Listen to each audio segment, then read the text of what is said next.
Hello everybody! Dito na naman ang aking trabaho. Ito na naman, mag-assemble na naman tayo dito, no?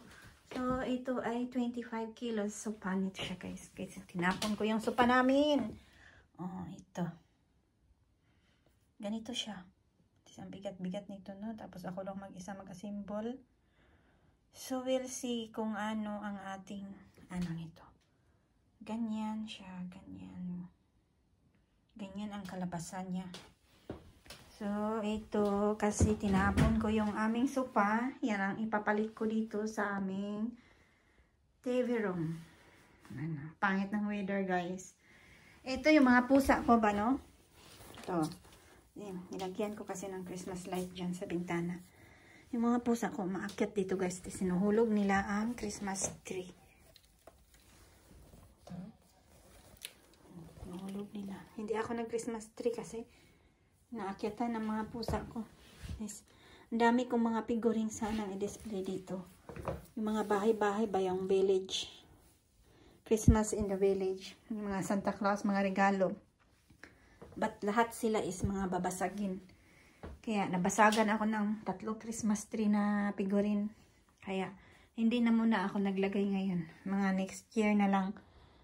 So that's all, guys. Ito yung view ko na TV room. Makalat pa yan siya, guys. Maliit lang yung TV room namin. So i-assemble ko yan. Baka mamayang gabi. Magtas muna ako, no? Para mayroon tayong pambili ng kape.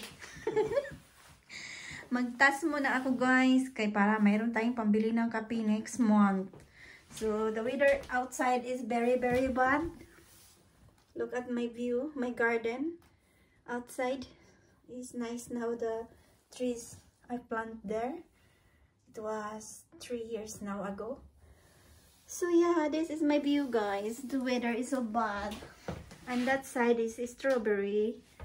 You can see English speaking tayo, guys, with English and Tagalog, no? Ayaw mag-focusing. So there is nagdayo na yung mga strawberries. So yan, guys, ang trabaho ko today, tonight, because yeah, so moro to, guys. English ug Bisaya ang atong video karon. Why magbuot ako ra? Charot.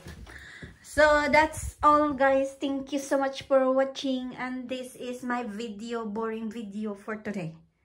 Bye. Thank you and have a good day, everyone. Merry Christmas. Bye. I love you all.